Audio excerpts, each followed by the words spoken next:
Olá, muito boa noite. Já está no ar o programa Tá na Web. Aqui você fica por dentro do que está sendo falado na internet. Só que agora, nesse finzinho de ano, a gente repercute por aqui os assuntos mais buscados em 2021 no Brasil. Todo ano, né, gente, o Google faz aquele balanço de tudo que o internauta tem pesquisado e se interessado. Então, já vamos olhar aqui na tela, ó, na coluna da esquerda, a gente tem as buscas do ano. Começando em primeiro lugar com o nome da Marília Mendonça, né, seguido por muito, mas muito futebol, todos os temas aí ligados ao futebol. Já a busca, né, aqui no meio por o que é, a gente tem nessa coluna perguntas sobre o que é cringe, o que é basculho, o que aconteceu com o WhatsApp e outros temas. E já no campo de acontecimentos, no cantinho, a gente teve Olimpíadas 2021, vacina Covid-19, WhatsApp fora do ar, caso Henri Borel e caso Lázaro.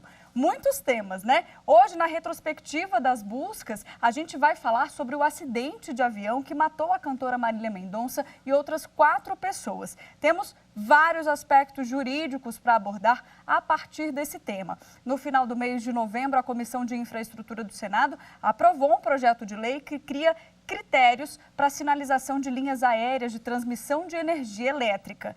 E para a gente entender melhor um pouco do assunto, né, que é difícil, eu vou chamar para conversar aqui comigo o piloto aposentado e especialista em acidentes aéreos, comandante Carlos Camacho, e também o presidente da Comissão Especial de Direito Aeronáutico da OAB Goiás, Georges Ferreira. Boa noite, vocês me ouvem bem? Boa noite, positivo. Muito bem. Bom, gente, como a gente sabe, o avião, né, que levava a Marília Mendonça e outras 4 pessoas colidiu com rede de transmissão elétrica lá em Caratinga, Minas Gerais. E essa pode sim ter sido a causa do acidente. Comandante Carlos, o que a gente já sabe sobre isso? O que sabemos é que não sabemos nada ainda, exceto que o avião realmente colidiu com o cabo, o último cabo da linha de transmissão, eram várias linhas de transmissão. Ele colidiu com o último, que é exatamente aquele que fica escondido embaixo do nariz do avião numa aproximação. E como a área, tá, em torno das torres de alta tensão, as torres que suportam os cabos, hoje em dia já se permite o plantio, não são mais faixas de exceção, não são mais faixas de servidão. Então, desde que se plante árvores pequenos, de pequeno porte, eles podem plantar. E esses arvoredos, essas árvores, essa vegetação, esconde para os pilotos as torres, que é o que no passado nos dava condição de a gente poder saber. Aqui tem uma faixa de servidão, então tem torre de um lado e do outro. Eu vou me cuidar melhor porque eu vou ver os fios. Lá em 1976 eu não vi, 75 eu não vi. Tive que passar por baixo. A hora que eu vi estava na minha frente. Mas faz parte. Mas é um perigo, né? Bom, doutor Georges, eu queria saber o seguinte, em quais casos, né, um terceiro pode ser responsabilizado? A gente está falando aqui na questão das linhas de transmissão, para vocês em casa se situar, são aquelas bolas também laranjas que fazem aquela sinalização, né? Não sei se todo mundo entende essas linhas de transmissão quando a gente fala. Então, às vezes a gente está numa estrada, a gente vê aquelas linhas enormes, aqueles fios passando e aquelas bolas laranjas. Aquilo serve para sinalizar. Então, doutor Georges, me explica um pouquinho em que situação um terceiro pode ser responsabilizado em um acidente aéreo. Bom, quero saudar a todos, né? Saudar o comandante Carlos Camacho, que é uma referência na aviação mundial, não apenas aqui dentro do Brasil, tá? De grande expertise, realmente. É uma honra estar aqui dividindo a bancada com o senhor. As colocações que nós faremos aqui serão feitas de forma absolutamente respeitosas, sem especulações, assim, de forma alguma, né, que não possa aumentar o sofrimento de todos aqueles que estão envolvidos nessa tragédia. Claro. Ainda mais se tratando, né, de quem era Marília Mendonça, né? Que era nada menos que a mulher mais disputada no streaming do YouTube mundialmente. Foi coisa assim que nós fomos descobrir depois que foi impressionante. O que nós temos que verificar nesse caso que aconteceu é como o comandante Carlos falou, realmente nós não sabemos nada ainda. A questão do cabo, dessa sinalização, da responsabilização de terceiros, isso tudo aí vai depender, obviamente, né, da investigação que é feita lá pelo Centro Nacional de Investigação e Prevenção de Acidentes Aéreos. Respondendo à pergunta, sim, é provável, é possível que possa ser responsabilizado terceiros. Inclusive, nós já lidamos com casos parecidos com linhas de alta tensão, no caso de aviação agrícola, que não tinha uma sinalização, mas também isso daí é um outro perfil. E o que vai determinar a responsabilização inclusive, né, sim, esses cabos estavam em uma zona de exclusão, eles não deveriam estar ali, eles já deveriam ter sido assim segregados, como se diz na linguagem da aviação, já tinha inclusive uma notificação aos aeronautas informando disso daí. Agora, isso nós vamos verificar dentro da investigação se era um fator contribuinte ou se era um fator determinante, né, para provocar esse acidente. Se ficar comprovado realmente, né, o fator, qual que é o grau, a dosimetria desses cabos lá, que houve esse choque, e obviamente temos que ver em que condições que se deram esses choques, como é que esse avião foi parar lá, aí sim é que nós realmente vamos ter uma consciência do que pode ter acontecido e responsabilizar a quem quer que seja, não sendo esse o objetivo, deixar claro, da investigação que é promovida pelo Centro Nacional de Investigação e Prevenção de Acidentes Aeronáuticos. Tá certo. Olha, gente, a filha do piloto disse que vai processar a CEMIG, né, a empresa que cuida ali da energia elétrica do local, justamente por essa falta de sinalização. Nós entramos em contato com o advogado da família, que esclareceu melhor isso pra gente. Vamos assistir o que ele falou. Esse acidente não teria ocorrido se não existisse essa linha e se essa linha estivesse sinalizada. Portanto, nós iremos acionar a CEMIG com base em culpa e também na responsabilidade objetiva dela de que ela implantou um obstáculo perigoso dentro da reta final do aeroporto de Caratinga, do aeródromo de Caratinga. Vamos provar que ela agiu com culpa implantando esse obstáculo, né? Por outro lado, o piloto estava, e esse que é o objetivo da minha cliente, filha do comandante, provar que ele não teve culpa, porque ela, inclusive, sofreu bullying, cyberbullying, que todo mundo acusando-a de que o pai dela foi o culpado, porque veio baixo, e ele seria o responsável pelo acidente. Em nota, a CEMIG disse que a linha de distribuição atingida pelo avião está fora da zona de proteção do aeródromo de Caratinga. Afirmaram também que a companhia segue aí rigorosamente as normas técnicas e regulamentações em vigor e que lamenta muito o trágico acidente. Bom, comandante, voltando aqui para o nosso bate-papo, né, o senhor que tem muitos anos nessa área, esse tipo de acidente, a gente pode dizer que é comum? A gente tem episódios aí na história envolvendo essas linhas, né, esses cabos de alta tensão e linhas de transmissão? Sim, na aviação de menor porte, principalmente a aviação agrícola, que faz a pulverização, vira e mexe está acontecendo um acidente nesse ramo.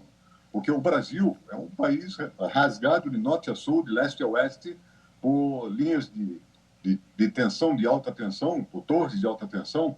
Então, nas regiões onde se tem plantio e tem-se os cabos de alta tensão percorrendo, tá, a probabilidade de um acidente acontecer é muito grande. Por isso, daí, é muito importante as esferas de sinalização, que o Paraná estava indo muito bem. O estado do Paraná estava realmente sinalizando todas as suas linhas de alta tensão. Tá? Aí houve uma grita nacional de outros fornecedores de energia, e aí o estado do Paraná teve que parar com esse trabalho. Mas o estado do Paraná estava saindo na frente, na vanguarda, tá? Pena que não pôde continuar, porque ele foi pressionado pelos seus iguais, mas seria realmente uma única esfera de sinalização, uma única esfera, ela pode salvar um piloto, um avião, uma Marília Mendonça, num acidente, poderia ter sido isso. Ah, mas o aeroporto estava fora da zona de exclusão. Não, a zona de exclusão é que estava fora de onde estava o obstáculo de maior importe. Tá? Era a zona de exclusão que tinha que ter sido aumentada de 4,0 quilômetros para, no mínimo, 5,5 quilômetros. Então, se tem erro aí, tem erro muita gente que poderia ter, pelo menos, usado o bom senso e visto que, espera um pouco, eu tenho um obstáculo, uma rede de alta tensão, que ela interfere com as aproximações das aeronaves. Eu vou incluí-la na minha zona de proteção de área, de aeródromo. Né? Não tendo incluído essa alta tensão, essa rede de alta tensão, na ZPA, que é a zona de proteção do aeródromo, isso permitiu que o acidente acontecesse. Doutor Jorge, agora falando juridicamente, o que a gente tem de jurisprudência ou casos parecidos que envolvam, né, processos sobre acidentes aéreos? Fala um pouquinho sobre o que você já vivenciou nessa área. Olha, a questão de processos envolvendo um acidente aeronáutico, isso daí tem várias abordagens. Uma abordagem, por exemplo, que nós temos é se isso era um transporte aéreo público ou se era um transporte aéreo privado. táxi aéreo, linhas aéreas, são transportes aéreos públicos. Então, muitas vezes, a empresa ela tem que realmente estar muito redonda, como nós colocamos aqui, porque, afinal de contas, aplica-se a responsabilidade objetiva do transportador aéreo em relação das pessoas que estavam sendo transportadas. Agora, em relação se há culpa ou envolvimento de terceiros, isso daí é fato que será discutido a posteriori, como podemos dizer. O governo, a jurisprudência, os tribunais têm se valido muito e é importante colocar, das investigações, do relatório final do Centro de Investigação, que é o CENIPA. Agora, por outro lado também, o relatório, ele fala muito claro que isso, segundo as convenções, a Convenção da OACI, por exemplo, dita que isso não pode ser feito para gerar culpa ou responsabilidade, tanto na esfera civil quanto na esfera criminal. Tanto que os depoimentos que são tomados de testemunhas ou envolvidos nos acidentes são feitos de forma inquisitorial. O que significa isso? Não teria um contraditório. Então, você vai atrás da verdade real, dos fatos que aconteceu, para que você, então, possa emitir um relatório, mas que isso não deveria reverter em culpa para os envolvidos.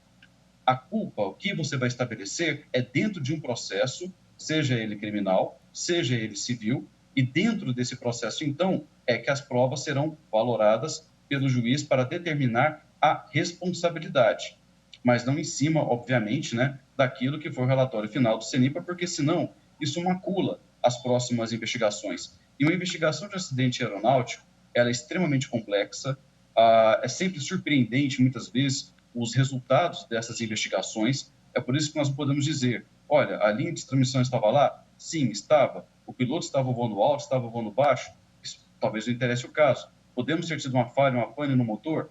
Talvez. Uma situação que veio anteriormente? Quero dizer, então, são tantas coisas que serão relevadas, que vão acontecer.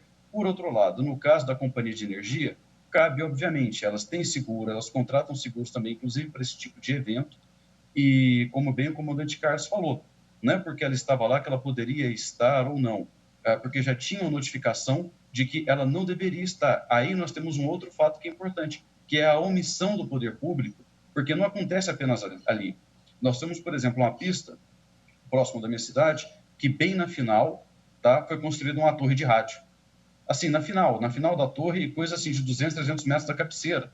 E surgiu do dia para a noite. Então, as pessoas, assim, eles foram, os interessados, responsáveis pela pista, foram atrás da prefeitura. Oh, como é que isso aconteceu? Você falou que não ia deixar, que deixou? Não, é porque isso. E depois que está feito para tirar, dificilmente, até você ter uma ação demolitória, até você ter uma resposta da justiça, muitas vezes você até inoperaliza aquela pista.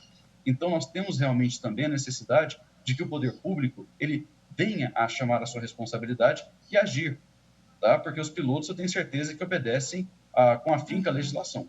Comandante Carlos, aproveitando, né, que o senhor está há muito tempo nesse ramo, como é que funciona a questão da fiscalização dessas empresas de táxis aéreos que fazem também voos particulares? A gente não está falando aqui daquelas empresas, né, por exemplo, a Gol, a TAM, que são linhas comerciais. A fiscalização é a mesma? O que você me diz sobre isso? Não, a fiscalização é distinta. É a ANAC quem faz, que fiscaliza essas empresas, reguladas por um regulamento brasileiro de aviação civil, né? E a ANAC ela é bastante operacional nessa parte. Ela fiscaliza, mas são muitas as empresas. E o Brasil é muito grande. Eu acredito que a maior fiscalização que possa existir é o safety, aquele responsável pela segurança de voo de cada empresa. Essa é a pessoa mais importante dentro de uma empresa aérea, mais até que o próprio dono. Porque é ele que alerta que o dono ele precisa fazer os seus aviões voarem para ganhar dinheiro, né? E é assim que funciona, é um negócio para ele, não é um amor à pátria, é negócio.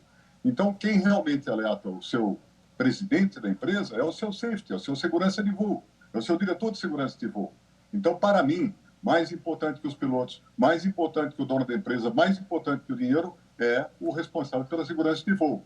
Se ele não faz o devido alerta, ele deveria ser responsabilizado, coisa que ele não é, porque ele está protegido por regulamentos que estão aí, como o Dr. Jorge falou, muito certamente, muito corretamente, tá? Que os relatórios não são utilizados para efeitos punitivos. Eles são utilizados para que nós possamos evoluir na prevenção. Mas se depois de 33 mil acidentes na história da aviação, nós ainda não aprendemos, então é melhor parar de voar. Tá? Deixar o ambiente de voo só pelos pássaros e aves, porque não estamos no caminho certo. Com 32 mil acidentes não houve aprendizado, com tantas interceptações de torres de alta tensão e cabos de alta tensão, as linhas de transmissão, e já temos, historicamente, material suficiente para saber que não precisava tirar aquela rede de alta tensão de onde estava, era só sinalizá-la, colocar as esferas laranjas, tá? E os pilotos de longe teriam visto, já uma vez que os donos, os proprietários de terra onde estão instaladas as torres de alta tensão, já ganharam uma questão em seus favores, que é poder exercer o plantio dentro da faixa de servidão, que é 20 metros para cada lado. Pega uma faixa de uma fazenda que tenha 26 alqueires, 30 alqueires, e pega esses 20 metros de cada lado, que são 40 na verdade, e percorre toda a extensão, vai ver que área perdida foi. Então, fizeram um grande acordo, e esse grande acordo diz o seguinte: você pode plantar laranja, você pode plantar café, só não pode plantar árvores de grande porte que vão acabar exercendo contato com os cabos de alta tensão e fazendo polarização com o terreno. Então, mas não está errado isso, mas desde que houvesse um intercurso, quer dizer, vocês podem fazer isso, e nós, enquanto operadores do sistema de energia elétrica, vamos sinalizar toda a parte que onde se fizer necessário. Particularmente, até uma pessoa que não entenda de aviação sabe que, se você está numa aproximação, conforme você vai reduzindo, né, doutor Jorge? Você vai reduzindo a potência dos seus motores, vai reduzindo a sua velocidade, etc. e tal, o nariz vai levantando. Parte significativa do que está abaixo de você desaparece. Você não vê mais.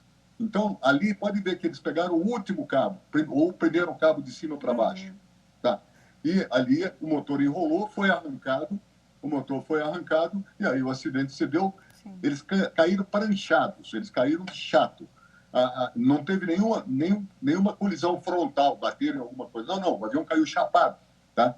E aí os órgãos internos do ser humano, nós seres humanos, tem um nível de gravidade que ele suporta. Todos eles morreram por deslocamento dos órgãos internos. Tá certo. Bom, agora eu faço só uma pausa aqui rapidinho, gente, no nosso bate-papo, para falar do papel do CENIPA, né, o Centro de Investigação e Prevenção de Acidentes Aeronáuticos, que o Dr. George citou. Vamos ouvir, então, uma sonora do CENIPA. A investigação é conduzida através de 3 fases.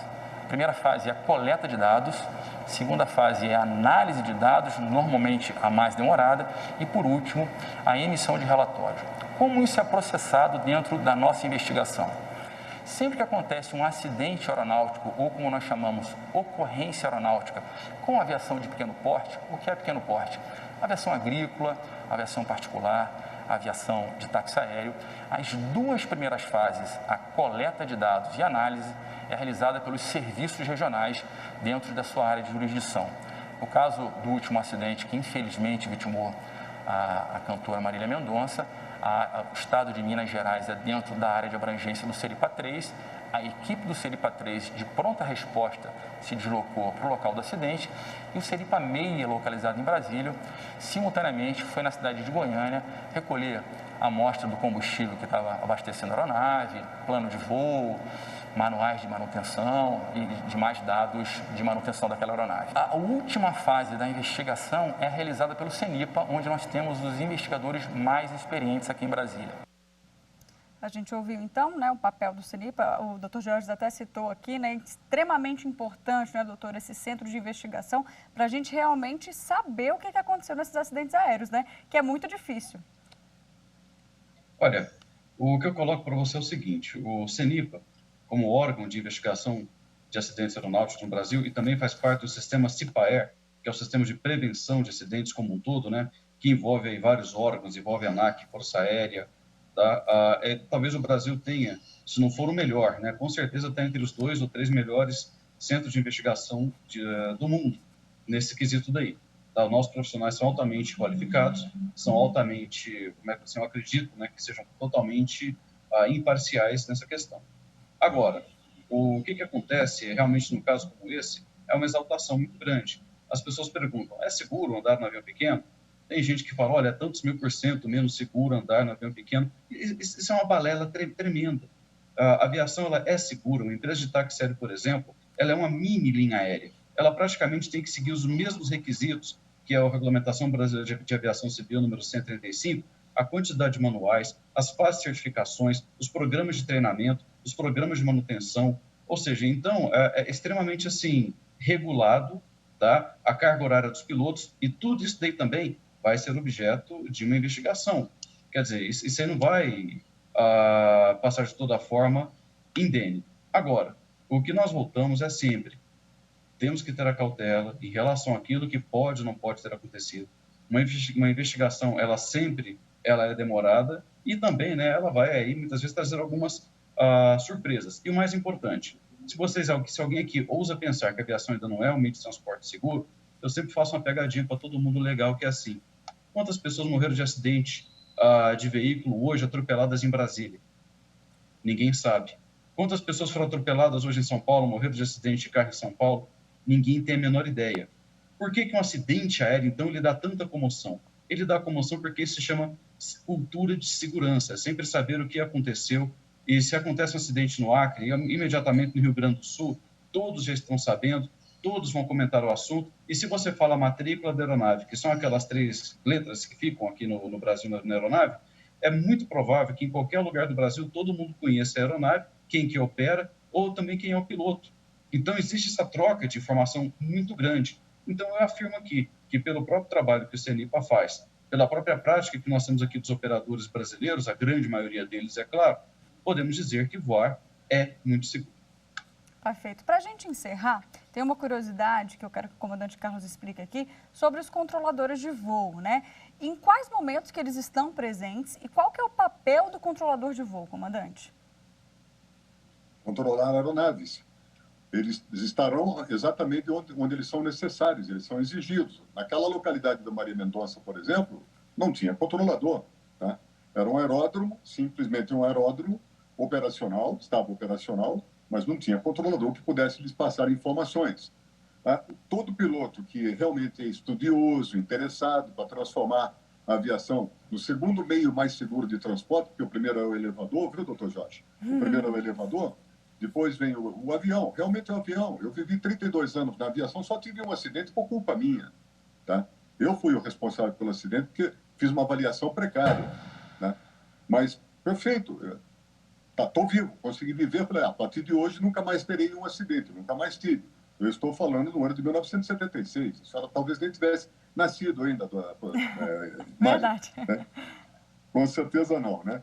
Então, dentro dessa ótica, eu vejo o seguinte, ó, perde-se uma grande oportunidade de, ao invés de pura e simplesmente o CENIPA elaborar recomendações de segurança de voo, que o CENIPA andasse junto com a comunidade europeia, que está na vanguarda nessa questão de relatórios e o que do relatório se produz, e saísse na vanguarda alterando, já que mexeram bastante na lei, no Código Brasileiro de Aeronáutica, na lei que está vigiando aí, tá? Que incluíssem essa questão da obrigação de fazer. Porque a recomendação de segurança de voo não obriga o presidente, o diretor de operações, o diretor de segurança de voo a fazer coisa nenhuma, fazem se querem. Tá? Então, espertamente, os juízes de direito, sabendo que eles não têm muito recurso para fazer, porque a justiça brasileira não está aparelhada para investigar, e não está aparelhada mesmo, ele simplesmente se apropria dos dados do CENIPA e o utiliza. E o CENIPA, sabendo que seus dados vão ser utilizados por 99% dos juízes, normalmente vai pelo lado do fator humano. Mas o fator humano pode começar numa prancheta de desenho. Uma prancheta de desenho de uma asa, dos pinos que seguram uma asa, dos pinos que mantêm a asa no seu lugar. Começou lá o acidente, e o avião recolheu as asas e o avião foi ao chão. Mas foi fator humano, porque o desenhista lá devia ter colocado 6 parafusos e não 4, 8 parafusos e não 4, né? Então, sempre haverá o fator humano. Mas essa exploração, já bastante cansativa para mim ao longo dos meus anos de vida, eu estou com 70, né? Incomoda, porque sempre vai dar fator humano.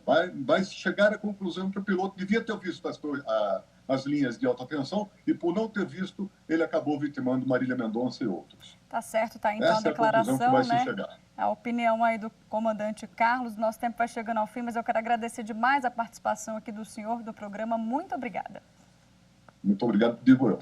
Agradeço também ao doutor Georges, que contribuiu aqui para o nosso debate jurídico, explicou várias questões, né, da nossa legislação em relação aos acidentes aéreos. Muito obrigada, doutor. É sempre um grande prazer falar com a TV Justiça, né, que sempre busca as melhores fontes e transmite com segurança e seriedade assuntos tão delicados como esse. Eu que agradeço e boas festas. Obrigada, doutor. Bom, gente, vamos então para um rápido intervalo, bem rapidinho. No próximo bloco a gente fala de fake news, hein? Não saia daí.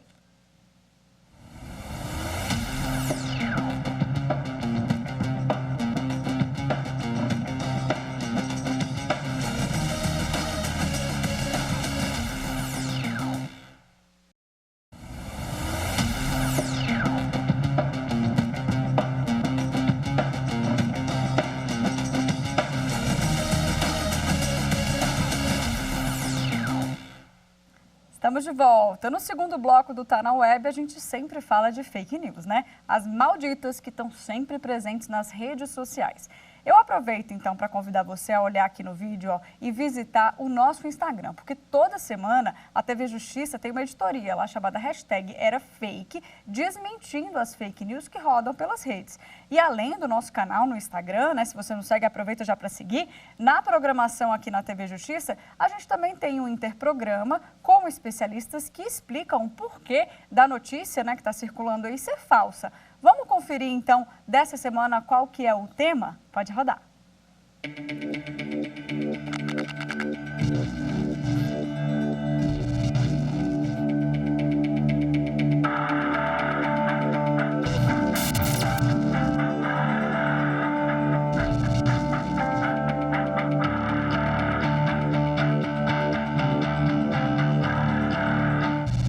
Vem circulando na internet um vídeo orientando o consumidor a não abrir o regulador totalmente, induzindo o consumidor a entender que tal procedimento traz economia de GLP.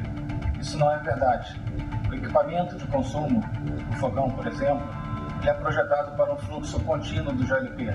Quando você reduz esse volume, essa quantidade de GLP que passa pelo regulador, você influencia no tempo do preparo do alimento. Você demora mais tempo para fazer o cozimento, enquanto quando você utiliza na posição normal, esse tempo acaba sendo menor e o consumo acaba sendo menor também. O importante é que você sempre compre os botijões em uma revenda autorizada pela Agência Nacional do Petróleo. E fora o perigo, né? Para falar mais sobre essa fake news, eu chamo aqui no telão a Tenente Jamile Batista de Matos, que é especialista em operações de incêndio urbano do Corpo de Bombeiros aqui do Distrito Federal. Tenente, boa noite, tudo bem? Boa noite, tudo bem com você? Tudo certo. Assim, a gente se surpreende, né? Porque cada semana a gente desmente aqui uma fake news e essa do gás é nova, essa eu nunca tinha ouvido falar, viu? A gente já viu o golpe de Vale Gás, mas reduzir ali a abertura do gás é um perigo, né? Vamos falar que com gás a gente não brinca, né, Tenente? Isso, é perigoso, é um gás muito inflamável. Não deve ser feito, na verdade. Não tem nenhum teste para você regular a pressão ali regular a vazão, regular a pressão ali no regulador. Então, não deve ser feito. Vamos falar um pouquinho sobre os cuidados na hora da instalação, né? A gente sabe que quando a gente fala em economia, ainda mais nesse momento que a gente está passando, muita gente acredita mesmo nessas fake news porque querem economizar de qualquer jeito, né? Uma crise que afetou todo mundo. Mas na hora de instalar e na hora da abertura ali também do gás, existe todo um cuidado. Explica pra gente qual que é a melhor maneira, a maneira mais segura do morador fazer isso em casa. Então, primeiramente, o regulador de pressão, que é popularmente conhecido como registro, ele tem que estar na validade, que é de 5 anos. A mangueira também tem que estar na validade, que também é de 5 anos. E aí a gente utiliza abraçadeiras para conectar a mangueira PVC, para não deixar que ela, quando ela é nova, ela se dilata. E aí a gente tem que usar essas abraçadeiras, para não deixar nenhum vazamento. O registro, ele tem aquelas laterais, que também a gente conhece como borboleta, ou cone borboleta. Uhum. Então, a gente tem que fazer a conexão ali, é uma conexão de rosca, e assim que a gente fizer essa conexão, a gente utiliza uma bucha com sabão, uma esponja, e vai utilizar espuma para detectar algum tipo de vazamento. O dispositivo que vai prevenir o vazamento é um anelzinho de borracha chamado oringo.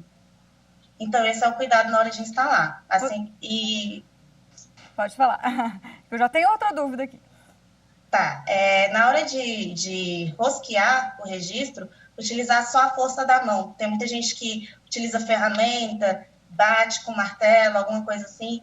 É só a força da mão mesmo, porque é um objeto delicado, ele pode quebrar e piorar o vazamento.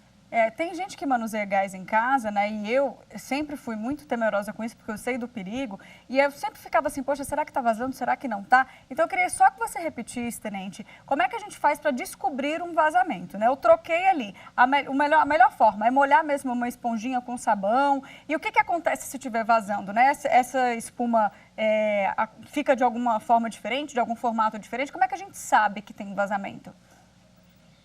O vazamento ele vai ser identificado a partir do momento que você utilizar a espuma, uma esponjinha com um pouco de água e sabão, passa ali na conexão do registro com o botijão de gás, e aí você vai observar se vai criar bolhas, se as bolhas vão aumentar de tamanho. E aí você vai detectar que tem algum vazamento. Para a gente fechar, a pandemia também trouxe muitos acidentes domésticos, né? Muita gente em casa, muita criança. Então, qual que é a dica que a gente pode dar para os pais para que esse botijão esteja em um lugar seguro, para que as crianças não alcancem, né? Porque o botijão de gás é pesado, é difícil a gente, entre aspas, esconder, né, da molecada. Isso. O botijão de gás, ele preferencialmente tem que estar num ambiente ventilado. Então, se ele estiver fora de casa, é o mais ideal. Mas se ele estiver dentro de casa, pelo menos que ele não esteja confinado. Porque se tiver um vazamento, aquele gás vai ficar ali concentrado. Então, ele tem que estar ventilado. E aí o cuidado com as crianças de não manusear ali, não deixar mexendo no registro. Tá certo, tenente Jamile. Muito obrigada pela sua participação, viu? Boa noite. Boa noite, eu que agradeço. Bom, gente, é isso. Vou ficando por aqui. Então, aproveito para desejar um Feliz Natal para você e não deixe de acompanhar nossas redes sociais, viu? Instagram, Twitter e YouTube. Eu volto na semana que vem, né? Ano novo, com mais assuntos da web para você e esse resumo aí das buscas no ano de 2021. Até lá!